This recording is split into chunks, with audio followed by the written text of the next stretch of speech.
4.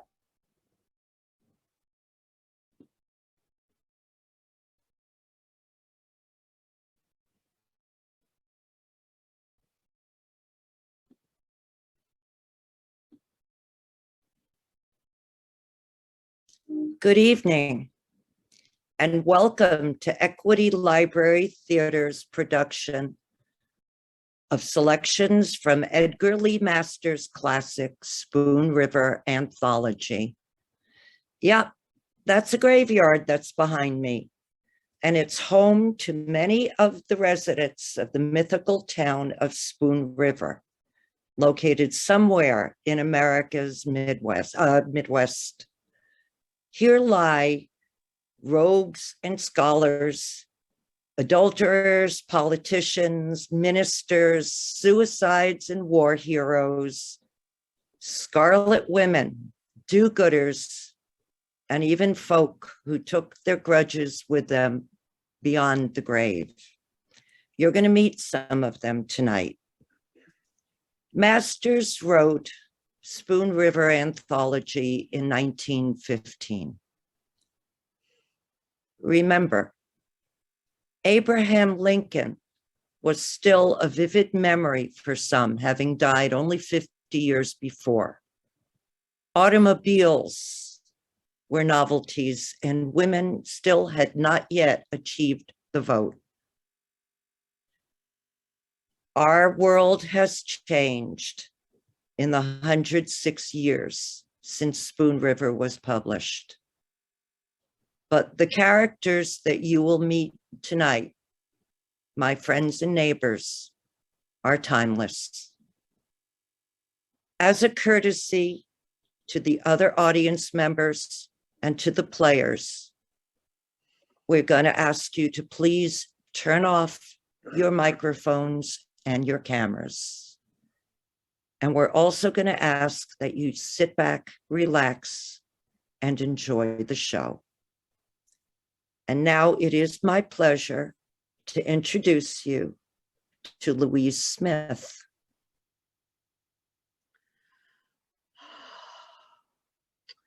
Herbert, they broke our engagement of 8 years. When Annabelle returned to the village from the seminary, me. If I had let me love for him alone, it might have grown into a beautiful sorrow. Who knows? Filling my life with healing fragrance. But I tortured it. I poisoned it. I blinded its eyes and it became hatred. Deadly ivy instead of clematis. And my soul fell from its support. Oh, its tendrils tangled in decay. Do not let the gardener play gardener with your soul.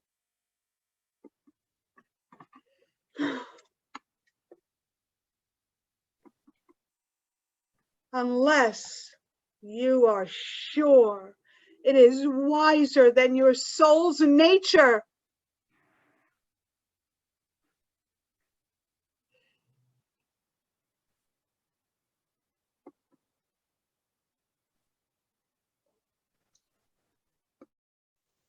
Our next guest is Archibald Higby.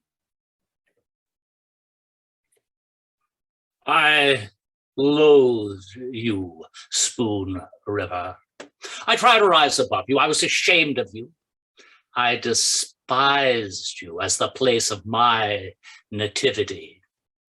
And there in Rome, among the artists speaking Italian, speaking French, I seemed to myself at times to be free of every trace of my origin. I seemed to be reaching the heights of art and to breathe the air the masters breathe and to see the world with their eyes. But still, they'd pass my work and say, "What are you driving at, my friend?" Sometimes the face looks like Apollo's. At others, it has a trace of Lincoln's. There was no culture, you know, in Spoon River. And I burned with shame and I held my peace. And what could I do? all covered over and weighted down with Western soil, except aspire and pray for another birth in the world, with all of Spoon River rooted out of my soul.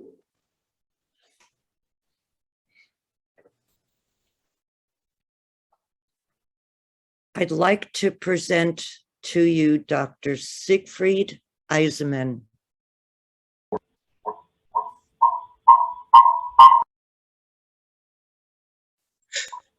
Hi, we're going to hold for a second.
Okay, sorry about that. Why don't we pick up where we left off?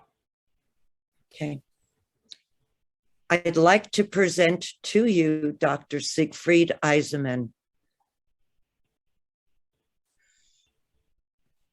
I said to myself, when they handed me my diploma, I said to myself, I will be good and wise and brave and helpful to others. I said I will carry the Christian creed into the practice of medicine. Somehow the world and the other doctors know what's in your heart as soon as you make this high-souled resolution. And the way of it is, they starve you out, and no one comes to you but the poor. And you find too late that being a doctor is just a way of making a living. And when you are poor and have to carry the Christian creed and wife and children all on your back, it is too much. That's why I made the elixir of youth, which landed me in the jail at Peoria, branded a swindler and a crook by the upright federal judge.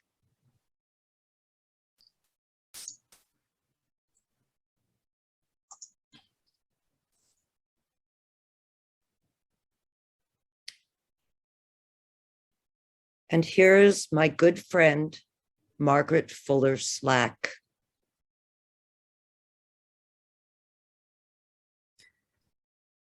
I would have been as great as George Eliot, but for an untoward fate. For look at the photograph of me made by Pennewitt, chin resting on hand and deep-set eyes, gray too and far-searching. But there was the old problem. Should it be celibacy, matrimony, or unchastity?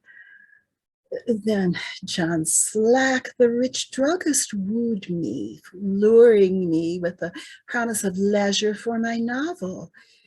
And I married him, giving birth to 8 children, and had no time to write. It was all over with me anyway when I ran the needle in my hand while washing the baby's things and died from lockjaw. An ironical death? Hear me, ambitious souls. Sex is the curse of life.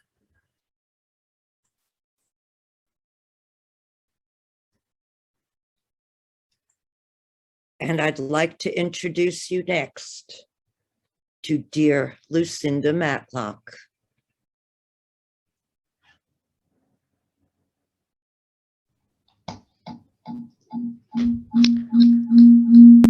I went to the dances at Chandlerville and played Snap Out at Winchester.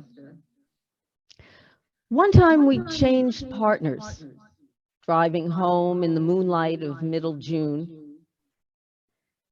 And then I found Davis. We were married, lived together for 70 years, enjoying, working, raising 12 children, 8 of whom we lost ere I had reached the age of 60. I spun, I wove, I kept the house, I nursed the sick, I made the garden, and for holiday rambled over the fields where sang the larks, and by Spoon River, gathering many a shell, many a flower and medicinal weed, shouting to the wooded hills, singing to the green valleys. At 96, I had lived enough, that is all, and passed to a sweet repose. What is this I hear of sorrow and weariness, anger, discontent, drooping hopes? Degenerate sons and daughters, life is too strong for you. It takes life to love life.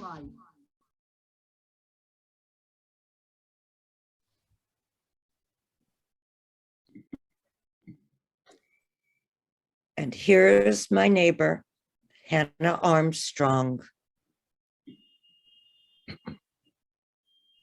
You know, I wrote him a letter asking him, for old time's sake, to discharge my sick boy from the army. Well, maybe he couldn't read it. But then I went to town and I had James Garber, who wrote beautifully. I had him write him a letter, but maybe it was lost in the mail. So I traveled to Washington, D.C., and I was more than an hour finding the White House. And when I found it, they turned me away, hiding their smiles. And then I thought, oh, well, he ain't the same as when I boarded him, and he and my husband worked together, and all of us called him Abe there in Menard. As a last attempt, I turned to a guard and I said, please, tell him it's old Aunt Hannah from Illinois. Come to see him about her sick boy in the army. Well, just in a moment they let me in, and he dropped his business as president and wrote in his own hand Doug's discharge. Oh, talking all the while of the early days and telling stories.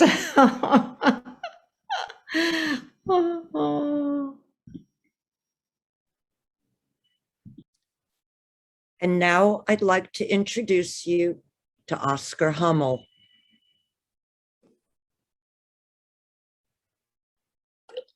I staggered on through darkness. It's a hazy sky and a few stars, which I followed as best I could. See, it was 9 o'clock and I was trying to find my way home, but somehow I was lost, though really keeping the road. Then I reeled through a gate and into a yard, and I called out at the top of my voice, "Oh, fiddler, oh, Mr. Jones." You see, I thought it was his house and he'd show me the way home. But who should step out but A.D. Blood in his nightshirt and a stick of wood, and he's roaring about the cursed saloons and the criminals they made. "You drunken? Oscar Hummel, he said, as I stood there to and fro, taking the blows from the stick in his hand, so I dropped down dead at his feet.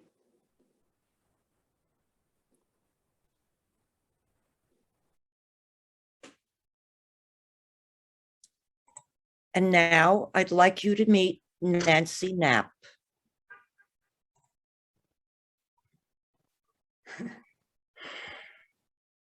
Well, don't you see, this was the way of it. We bought the farm with what he inherited, and his brothers and sisters accused him of poisoning his father's mind against the rest of them. And we never had any peace with our treasure. The murrain took the cattle, and the crops failed, and lightning struck the granary. So we mortgaged the farm to keep going. And he grew silent and was worried all the time. Then some of the neighbors turned against us and took sides with his brothers and sisters, and I had no place to turn. And some may say at an earlier time in life, no matter, so-and-so is my friend, or I can shake this off with a little trip to Decatur.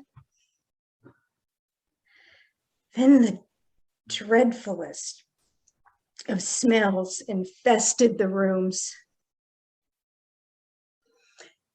So I set fire to the beds, and the old witch house, it went up in a roar of flame as I danced in the yard, waving my arms, while he wept like a freezing steer.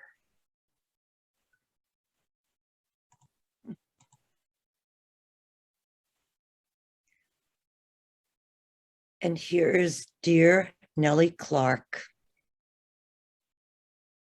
I was only 8 years old, and before I grew up and knew what it meant, I had no words for it, except that I was frightened and told my mother and that my father got a pistol and would have killed Charlie, who was a big boy, 15 years old, except for his mother. Nevertheless, the story clung to me. But the man who married me, a widower of 35, was a newcomer and never heard it till 2 years after we were married. Then he considered himself cheated. And the village agreed that I was not really a virgin. Well, he deserted me, and I died the following winter.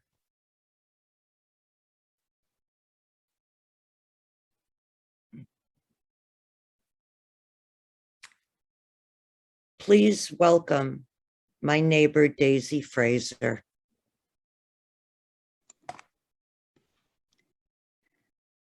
Did you ever hear of Editor Whedon giving to the public treasury any of the money he received for supporting candidates for office?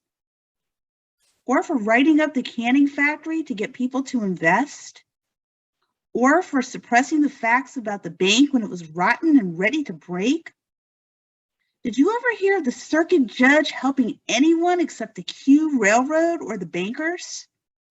Or did Reverend Pete or Reverend Sibley give any part of their salary, earned by keeping still, or speaking out as the leaders wished them to do, to the building of the waterworks? But I, Daisy Fraser, who always passed along the streets the rows of nods and smiles and coughs and words such as, "There she goes," never was taken before Justice Arnett without contributing $10 in costs to the school fund of Spoon River.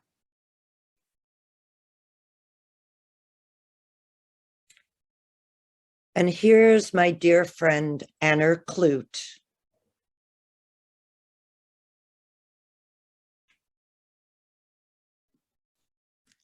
Over and over, they used to ask me, while buying the wine or the beer in Peoria first and later in Chicago, Denver, Frisco, New York, wherever I lived, how I happened to lead the life and what was the start of it. Well, I told them a silk dress and a promise of marriage from a rich man. It was Lucius Atherton. But that was not really it at all. Suppose a boy steals an apple from a cart in the grocery store, and they all begin to call him a thief. The editor, minister, judge, and all the people. A thief, a thief, a thief, wherever he goes. And he can't get work. And he can't get bread without stealing it. Why, the boy will steal. It's the way the people regard the theft of the apple that makes the boy what he is.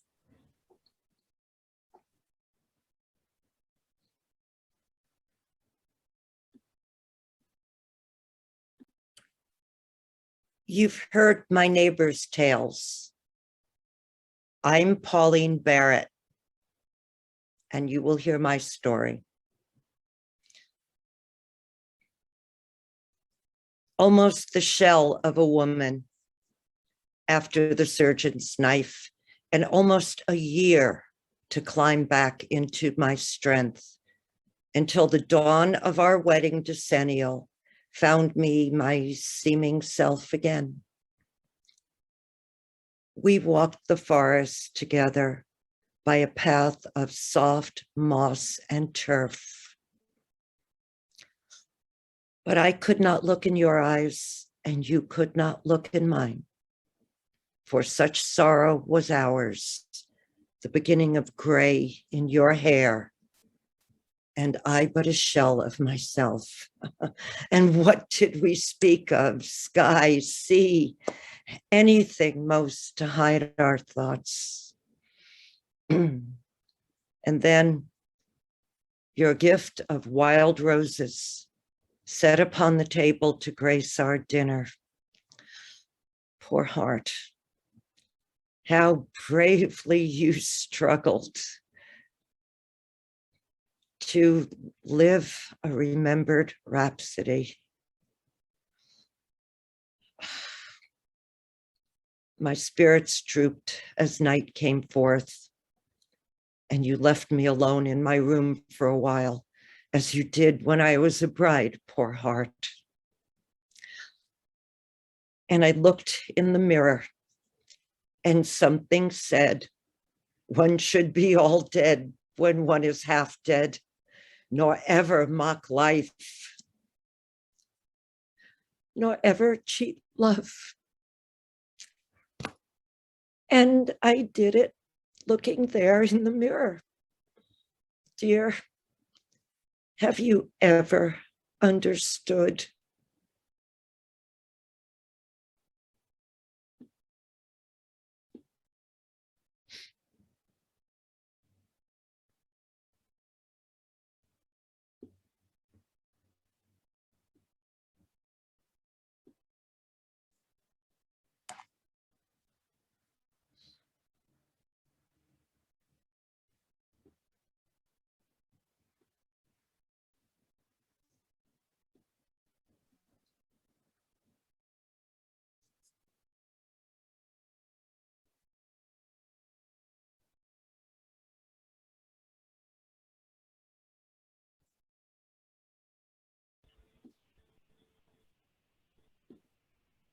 Thank you all for coming, and good night, everyone.